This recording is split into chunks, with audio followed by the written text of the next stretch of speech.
Question number अगला दे रहा है आपका, एस ने एक परीक्षा में 40 अंक अर्जित किए।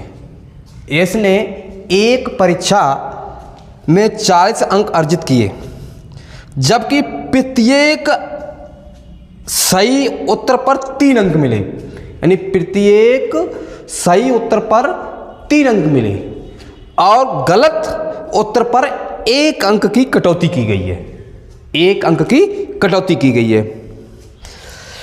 यदि उसे सही उत्तर पर 4 अंक मिलते हैं तथा गलत उत्तर पर 2 अंक कटते हैं तो उसे 50 अंक अर्जित किए।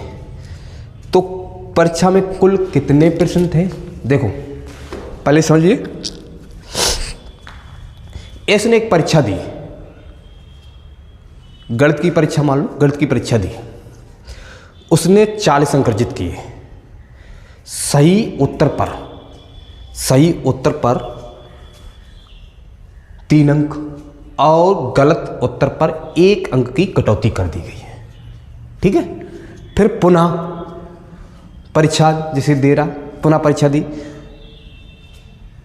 तो सही अंक पर 4, सही अंक पे 4 और गलत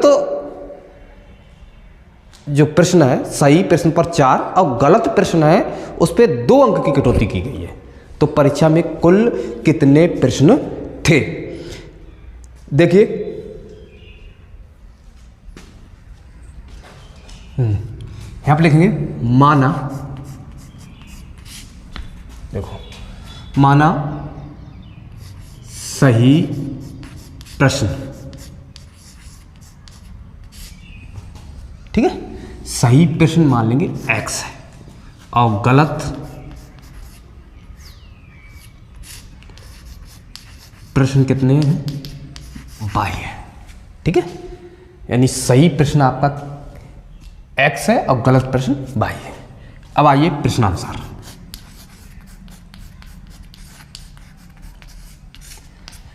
देखिए कंडीशन फर्स्ट, पहली कंडीशन ही कह रहा है उसने 40 अंक अर्जित करने में किए तो 3 अंक सही पे मिलते हैं, 1 अंक की कटौती की जाती है। तो देखो 3x हो जाएगा भाई, उसे सही जो प्रश्न आपके कितने x ही तो है तो x में गुणा कर दिया। अब आ जाओ प्लस, देखो हमने प्लस लगा दिया। अब हम उसका कारण भी बता देंगे। देखो उसने ये कहा 1 अंक की कटौती की जाए, भाई गलत में से 1 अंक कटौती करें तो -1 का ही तो गुणा करेंगे। किसका करेंगे? -1 का गुणा करेंगे। बराबर उसने 40 अंक अर्जित किए थे। समझ में आ गया भाई? सही प्रश्न आपका x है तो 3 का गुणा किया, उसे 3 अंक मिल रहे प्रश्न और गलत पे 1 अंक की कटौती कर जाती है, तब उसे 40 अंक को टोटल मिलते हैं। देखिए 3x माइनस का y बराबर 40, समीकरण नंबर फर्स्ट, पहली कंडीशन मान। अब दूसरी कंडीशन देखिए, दूसरी कंडीशन ये कह रहा है दोबारा, ये कह रहा है सही उत्तर पे 4 अंक, तो सही उत्तर पे हमने 4 अंक दे दिए, प्लस गलत पे -2 यानी 2 की कटौती होती है y बराबर उसने 50 अंक अर्जित किए। कितने अंक अर्जित किए? 50 अंक अर्जित किए। 4x माइनस का 2y बराबर 50। देखो इसमें किसी का भाग जा रहा है क्योंकि इसमें देखो समान दिख रहा है सब कुछ। कैसा समान दिख रहा है? 2 का समान, देखो 2 का सभी गुणांकों में x के गुणांक, y के गुणांक और अचर, ठीक है। 2 का इसमें भाग देंगे तो ये 2x आएगा, इसमें माइनस का y हो जाएगा और इसमें जब भाग देंगे तो ये हो गया 25। इसे समीकरण सेकंड मान लेंगे। अब इसमें देख लो कोई गुणांक समान है? किसके गुणांक समान है? देखो ये और ये, देखो y के गुणांक कैसे हैं? समान है। तो हम क्या करेंगे? y के गुणांक समान है तो सीधे दिख रहा है क्योंकि x का गुणांक बड़ा है इससे, तो हम क्या समीकरण फर्स्ट में घटाएंगे। तो यहाँ पे हम लिख दें समीकरण फर्स्ट में समीकरण सेकंड घटाने पर। ठीक है, अब आ जाओ 3x माइनस का y बराबर 40, 2x माइनस का y बराबर 25, ये माइनस ये प्लस ये माइनस, ये कट गया, ये x बचेगा और यहाँ पे कितना बचेगा 15 बचा। x का मान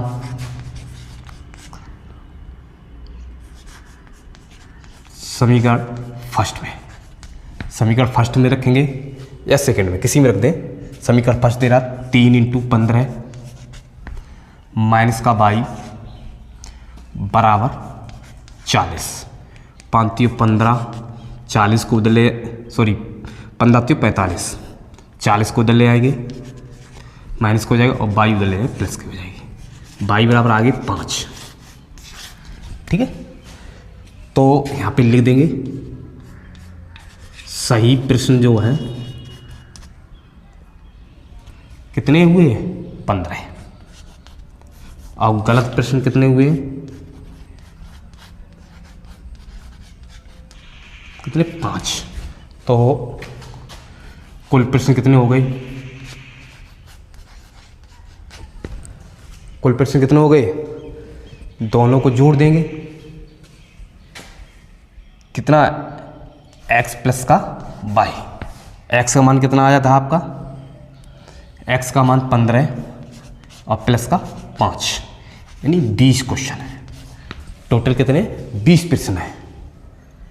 अब देखो जांच करना चाहो जांच भी हो सकती है, x y के मान किसी समीकरण में रख सकते हैं, जो अच्छा हो उस समीकरण में। चलो इस समीकरण में रख सकते, देख रहे हैं, देखो आपका 2x माइनस का y बराबर 25 दे रहा है। देखो x का मान कितना आया 15 × 2 माइनस का 5 बराबर 25, 15 × 30 माइनस का 5 बराबर 25, 25 बराबर 25, यानी आपका आंसर सही है, आपका आंसर सही है। इसीलिए आप क्या करेंगे, ये आपका आंसर सही है। क्वेश्चन को उतार लीजिए। कोई भी सवाल करने से पहले थोड़ा अपना माइंड को थोड़ा फ्रेश रखिए, उधर उधर की बातें भूल जाइए, क्योंकि आप जब गणित पढ़ते समय आप अपना मन गणित पे ही लगाएंगे तो मैं गारंटी के साथ कह सकता हूँ कि आपको गणित में कुछ ना कुछ पल्ले पड़ेगा। और गणित हमेशा होता है, जितना आप गणित में रिवीजन करेंगे उतना ही आपको गणित पढ़ते मज़ा आएगा। ये नहीं कि आपने रिवीजन नहीं किया, आप विद्यालय में कहीं पढ़ने जाते हैं और वहाँ पे आपके टीचर्स हैं जो भी पढ़ाते हैं, तो थोड़ा उनका भी उनको देखिए उन्होंने किस तरह पढ़ाया है और उसका रिवीजन कीजिए। मैं पढ़ा रहा हूँ, आप मेरा देखिए, रिवीजन कीजिए, तभी गणित में समझ में आएगा। अन्यथा गणित में आपको कुछ नहीं समझ में आएगा। आप वीडियो देखने से गणित नहीं समझ में आएगा। आप वीडियो देखिए, उसमें देखिए क्या नहीं बताया और क्या बताया। यदि कोई भी समस्या आ रही है आप मुझसे कमेंट करके बता सकते हैं, ठीक है। आइए अगला क्वेश्चन देखिए।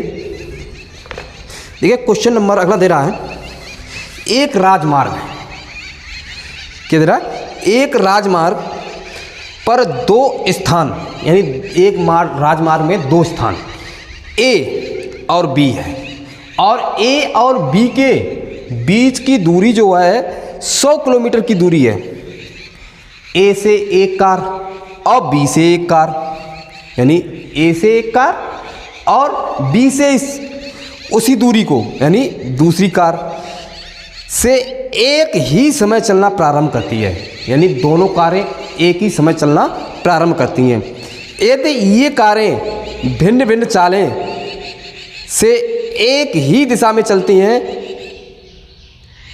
तो वे 5 घंटे पश्चात मिल जाती हैं, यानी 5 घंटे पश्चात मिलती हैं। यदि वे एक दूसरे की ओर, यानी एक दूसरे की ओर चलते हैं तो वह 1 घंटे पश्चात मिल जाते हैं। दोनों कारों की चाल ज्ञात कीजिए। देखिए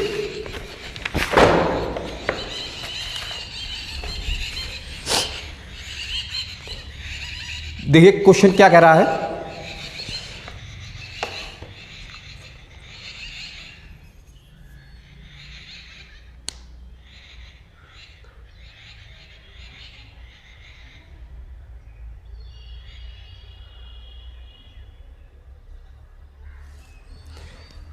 देखिए क्वेश्चन देखो क्या कह रहा है।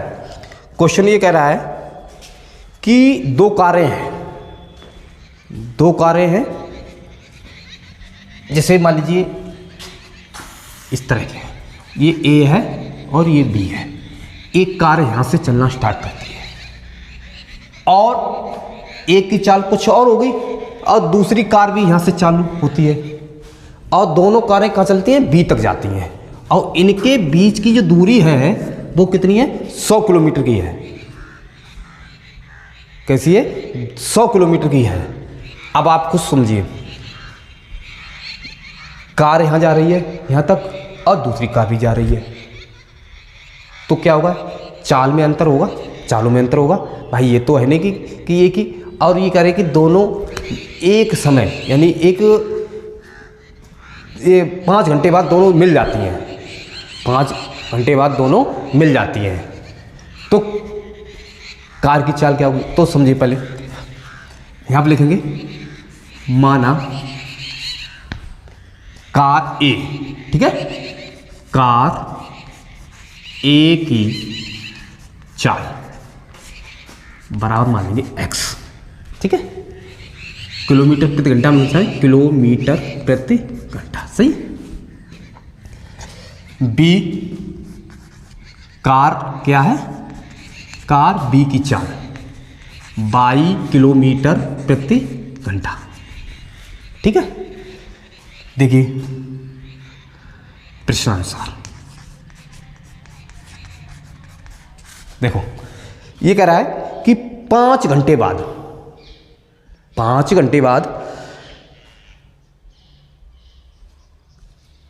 एक इसमें थोड़े 5 घंटे बाद दोनों मिल रही। जैसे मान लीजिए उसने ये कार, एक कार यहां चल रही है, एक कार यहां चल रही है। अब हम ये नहीं मालूम किसकी कितनी स्पीड है। अब वो तो यहां को जा रही है और ये भी कार यहां को जा रही है, इधर ही जा रही है। वो ये कह रहा है कि 5 घंटे बाद हमें मिलती है। कैसे मिलती है, 5 घंटे बाद। अब ये कार 5 घंटे बाद इसको पकड़ लेती है, तो देखिए भाई दूरी तो है। अब आपको हमें ये बताइए दूरी बराबर क्या होता है। दूरी बराबर क्या होता है, चाल गुणित समय। ये होता है दूरी बराबर क्या होता है, चाल गुणित समय। तो चाल आपकी कितनी है, ये है दूरी, चाल गुणित समय, और समय कितना दे रहा, 5 घंटे बाद। तो देखो 5x, देखो 5x और 5y बराबर 100 कर दो। देखो एक तो हम ये बता दें, या इसको ही चाल में बदल लो, या तो इसको ऐसे ले सकते हैं, x माइनस का y बराबर 100/5, क्योंकि दूरी बटे समय बराबर होता है चाल। तो दोनों की चाल कैसी है, विपरीत है, इसलिए हमने माइनस लगा दिया। ये काट देंगे तो x माइनस का y बराबर आ गया 20, समीकरण नंबर फर्स्ट, ठीक। अब क्या दे रहा है, दूसरी कंडीशन ये दे रहा है कि जो कार है इधर से चली और एक इधर से चली। अब वो कह रहा है कि दोनों अब साथ साथ चलें। तो देखो आप खुद ही समझो, यहाँ पे दोनों मिल जाएंगी। भाई यहाँ की दूरी x है और यहाँ की भी y मान ली, तो क्या हो जाएगा, दोनों जुड़ जाएंगी। तो क्या हो जाएगा, x प्लस का y, x प्लस का y। अब वो ये कह रहा है बराबर कितना हो जाएगा, 100। भाई टोटल कितने, 100 किलोमीटर चल रही है, इसे मान लेंगे समीकरण सेकंड। अब आपको हम एक थोड़ी ये बता दें, यहाँ पे हमने 100 क्यों कर दिया। भाई दूरी ये है, ये दूरी दोनों द्वारा दूरी चली गई है, एक्स के द्वारा दूरी इतनी चली हुई है, अब क्लियर मालूम नहीं, वाई के द्वारा कितनी दूरी चली गई ये भी नहीं मालूम, तो दोनों की द्वारा दूरी चली गई है तो जोड़ सकते हैं, तो हमने ये दोनों को जोड़ दिया बराबर 100। देखो समीकरण फर्स्ट व सेकंड से ये भी लिख सकते हैं भाई, ये भी लिख सकते हैं समीकरण फर्स्ट तथा समीकरण सेकंड को जोड़ने पर, ये भी लिख सकते हैं, या समीकरण फर्स्ट व सेकंड से लिख सकते हैं। ठीक है, अब देखो x प्लस का y बराबर 100 है और x माइनस का y बराबर कितना है 20 है। ये कट गया, देखो प्लस माइनस है, यहाँ पे क्या बचेगा 2x बराबर 120। क्या आया था आपका 2x बराबर 120, x बराबर कितना आ गया 60 किलोमीटर प्रति घंटा। भाई एक गाड़ी की चाल आ गई। अब x का मान समीकरण फर्स्ट में रख दो, x का मान समीकरण फर्स्ट में। अब देखो इसमें जब रखेंगे तो कितना हो गया 60 माइनस का 22 बराबर 20, यही है 20 को ले लें तो y बराबर 60 माइनस का 20, y बराबर हो गया 40 किलोमीटर प्रति घंटा। तो एक की चाल कितनी हुई है, कार एक की चाल कितनी हो गई है 60 किलोमीटर प्रति घंटा, और कार बी की चाल कितनी हुई है 40 किलोमीटर प्रति घंटा। ठीक है, क्वेश्चन उतार लीजिए आप।